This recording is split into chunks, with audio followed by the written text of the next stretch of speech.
There are tons of books and vague information on what it takes to start your fashion brand out there. But on this podcast, I intend to share experiences and wisdom from what worked and what didn't when it comes to starting your own brand.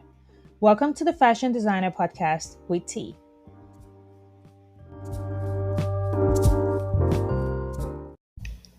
Welcome back to part 2 of the Fashion Designer Podcast with T. Thank you all so much for all the love and support on the first part.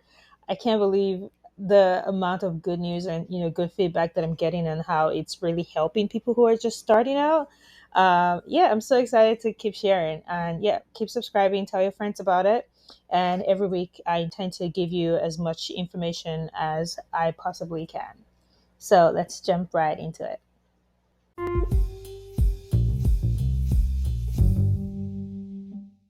If you've been listening and you understood the essence of starting out in the industry, you know your purpose, you know why you want to do this, you know what market, what target audience you're trying to focus on. You figured out what your skill sets are, how good you are, and what you need to outsource. And you've already started to think about your sourcing, the kind of materials you would be using for your products. The next important thing you have to think about is sample making.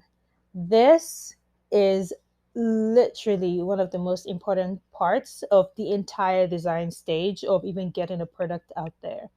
If your sample is not done correctly, the end product will not be good. This is so crucial.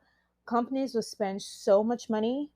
I mean, I would say companies that care about the quality of their work will spend so much money on the sample making process just to get it right, to make sure it fits the way it's supposed to fit, to make sure it looks good on the body, not just on the mannequin, not just on, on the CAD system, not just, on the 3D rendering system, but literally on a human being. When they move, they do a fit test to make sure it looks really good.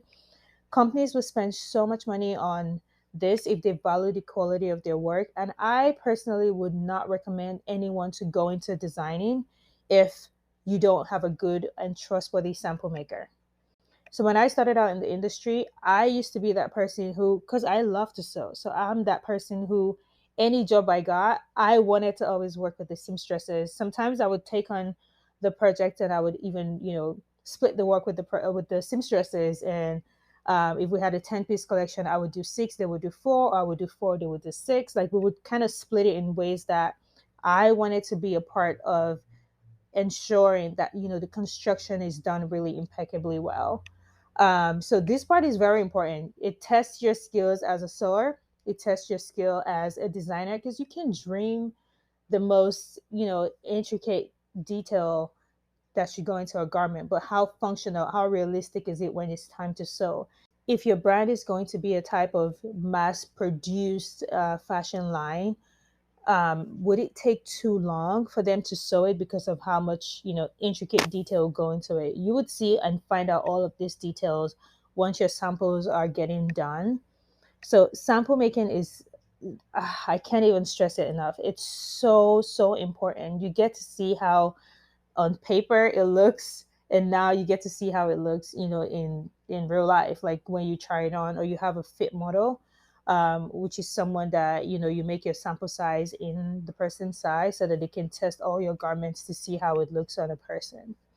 So sample making is very important.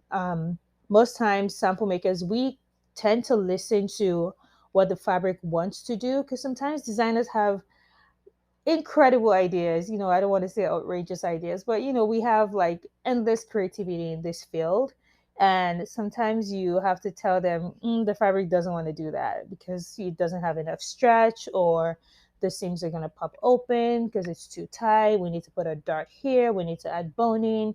We need to reinforce it with another type of fabric for lining. It's too see-through, so it's not going to hold. We need to use fusing. We need to use, hem stay. There's just so many things you have to factor into getting the right sample maker. This literally makes or breaks a lot of designers, effort into starting their own brand, because you can spend so much money. And if you don't know really what you're looking for, you may end up just getting somebody who passes everything. And then when your customers get the product, they're like, this doesn't even fit the way it looks on the, on the website, or it doesn't, the way it looks on the model, it doesn't look the same way on my body because the fit was not done properly. So spend money on ensuring that it fits the exact way you would want to pay for a garment, that fits. You want it to look the exact same way.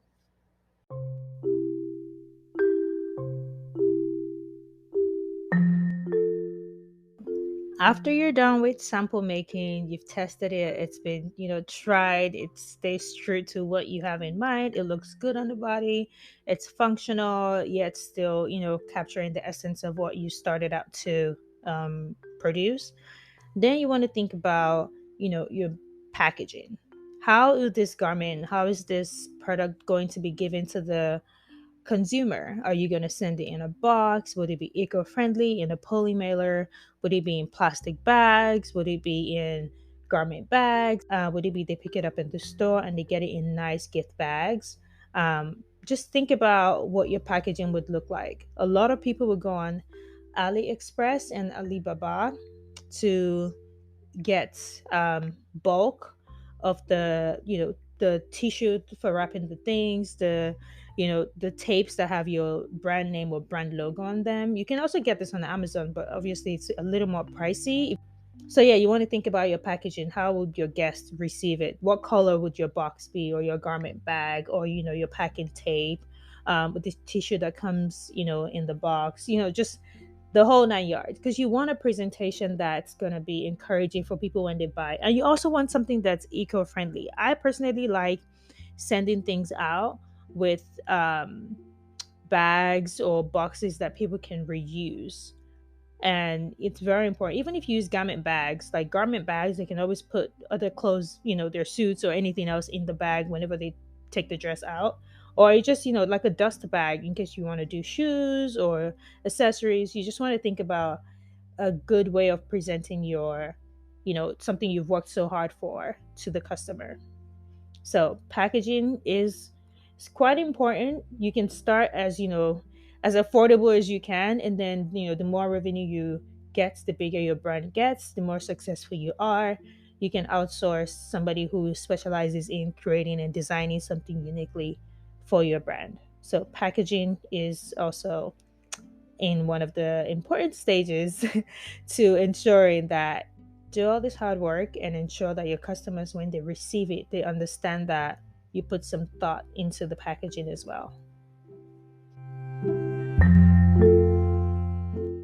Right after ensuring that your sample and your packaging, you have that on the wraps, everything's going good, you kind of want to focus now on the price point, because you should have a better idea as to how much all of the steps you've taken so far, what it has cost you to get here. So, you already know why you're doing it, your target market, how much it costs you to outsource, how much it costs you to get fabrics, how much it's costing you in your sample making, and how much it costs you for your packaging. Now you kind of want to think about how much would the overall cost of the garment be. When you know the total amount you spent up till date, it's going to help you know what your markup is going to be. A lot of people tend to be greedy in this space. So it costs you $3 to make something and you're charging $90 for it. That's really, to each his own, but you want something that's affordable for your customers. Think about it. Think about you as the customer. You have to design in a way that, I mean, throwing like morality out of the window, but just ethically, like, is it even okay? Would you pay for this? You're charging somebody, 1,000 times what it costs you. But would you go to a store and actually pay for it, knowing fully well that, there's a lot of things going on in the economy right now, but people still kind of want to support or they like what you're producing. But to charge somebody $90 for something that costs you $3 or $5 to make, that's kind of a stretch. So I'm not here to teach you how to price your goods, but price in such a way that you think it's fair and you think that you would pay for it. It's easier to sell a $200 item 10 times than it is to sell a $2,000 item 10 times, especially as a brand that's just starting. So just kind of think about it in a healthy way. Don't be greedy when it comes to pricing.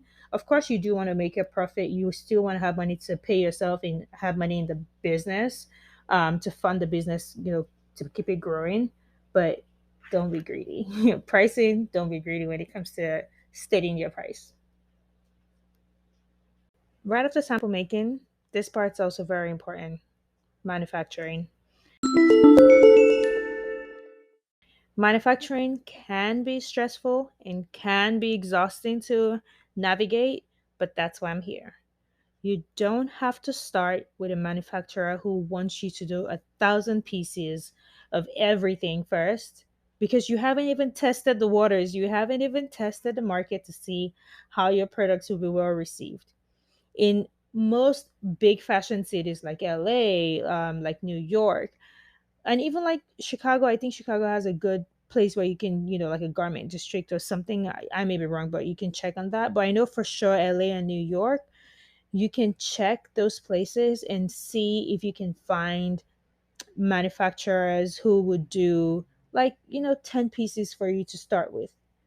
It could be a little more pricey to do like a small number, but it's better and safer than doing like 1,000 pieces of a t-shirt that you don't even know if it's going to sell out, because then you're just stuck with this shirt and you give it to everyone for their birthday and Christmas and New Year and Easter and like all the holidays for the rest of the year till you get rid of it. But you just don't want to tie money down into inventory. So I personally always recommend you do your research and you find seamstresses or smaller scale production companies that can help you with minimum like 10 pieces just to get started, so that at least you can see what the market is saying before you start, chugging money into this, production, because production is very expensive. If there's a mistake with your products, like, what do? You already cut the fabric, you can't really get it back in time. If they have a problem with like staffing, maybe people quit their jobs or somebody got sick, they got COVID. It's just, there's a bunch of things that can happen when you're doing full on production. So I recommend that, first time people who are just starting in the industry, start small and then begin to build on that. Some of this manufacturing plants would have all the, the people that to do your cutting table, the person to lay the patterns out for you, person to, packing and folding, bagging, tagging, all of those things. So they will have like a full on system that you just pay, I think, a couple of cents per whatever is added on there. It could be worth it, but find a small scale production company first to do your first run, your first few weeks, first few months, just to see how it goes first. Like, unless, you win the Powerball, you win the lottery and you have a lot of money to just experiment with. But if this is your, you're starting out and you don't want to just keep burning through cash, I would recommend you find a small scale production company first to do your first, your first seed, your first round. And then when you start making money off of those, then you can start increasing the number of minimum quantities that you're doing with these people.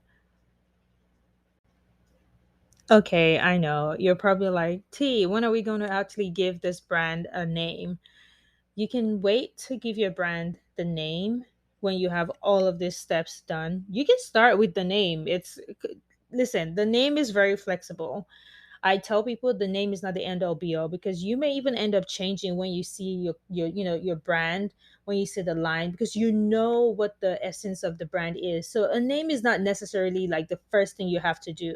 It's okay to have ideas of the names you want to do, and then when you have your product, when you make your label, you have to see how it fits on the label. Is it memorable? Is it relatable? Does it mean something to you? Or, is it just something abstract? Like, there's a ton of ways you can come up with a name for your brand.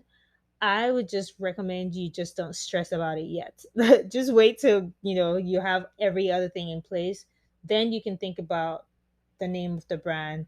You can get, go on all this web hosting services and purchase a domain, get a website, do all of those things. You can use Shopify, GoDaddy, Wix, Webly. There's a bunch of them that you can actually use that would be very helpful.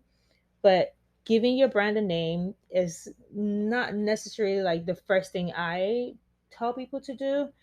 That can come as you're designing. You can have more inspiration. You can, you know things can change. So now you can actually slide in the name. Okay, now you have a name, then you can go ahead and do um, write out your logo, your have a slogan for your brand if it's necessary. What colors do you want to use for your brand?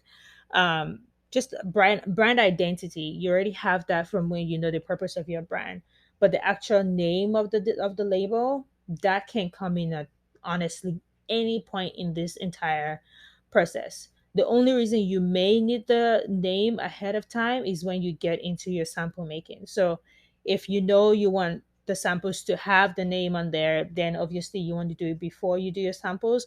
But you can do your samples without a label. Like it's completely fine. You only need it for sure when you go into manufacturing. So now you can put the name, get your domain, get someone to build a website, or if you're blessed and you really know how to do it, please by all means, go ahead and get yourself an eye-catching, attention-grabbing Instagram and website. As we've gone through sample, manufacturing, packaging, the name, patience is golden in this entire step. Don't stress, don't overwork yourself. Be patient with yourself.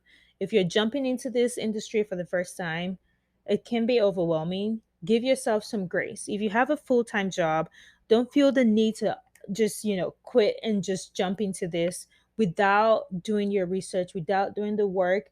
Yes, you can have a passion for it, but you sometimes want to be realistic, and sometimes hey, you can just go the other way of just going to get this done. But patience is very important because you want to make sure you have at least enough funds or revenue to fund your lifestyle, fund pay your bills, fund your dreams, so you can keep a part-time job. You can do your job during the day and then work on this in the evenings, at night, on the weekends. There's ways you can do it. I have tried to do, I've tried to go straight into production, from I had another job, and years ago, I had another job, and I tried to go straight into production, and just it was so overwhelming. It was so overwhelming. I had to put that on the back burner and keep focusing on my job because it was one or the other. But as time, as years went on, I started to figure, oh, I could do this in stages. I don't have to do all of it at once. So think about how you want this to play out for yourself, because your mental health is also very, your physical and mental health is very important. um so give yourself some grace, be very patient, and learn as you go. There's no end all be all. There's no, if it doesn't work out this way, it's the end. No, it's, you keep learning as you go. Even I keep learning as I go, and I've been in the industry for a few years now. So give yourself some grace and don't waste money. Don't just splurge. Be strategic with your spending. Always keep an account of every single expense. It's very important because it's easy to buy a zipper here, buy thread, buy fabric for swatches, buy for sample. Before you know it, you're like $500 down, and you don't even have like a proper accounting. So take good inventory of every expense that you're making, and just be patient with yourself. Yeah, I would encourage that. So that brings us to the end of part two of the Fashion Designer Podcast with T. I hope you're learning. I hope you have, just more insight as to what to do. If you have more questions, like I said, please feel free to shoot me an email, ask me questions. I'll be very happy to answer and share whatever I'm able to. Once again, I am so grateful that you all find this very helpful. I enjoy the feedback. Keep them coming. Share with your friends and family, and I will see you in the next one.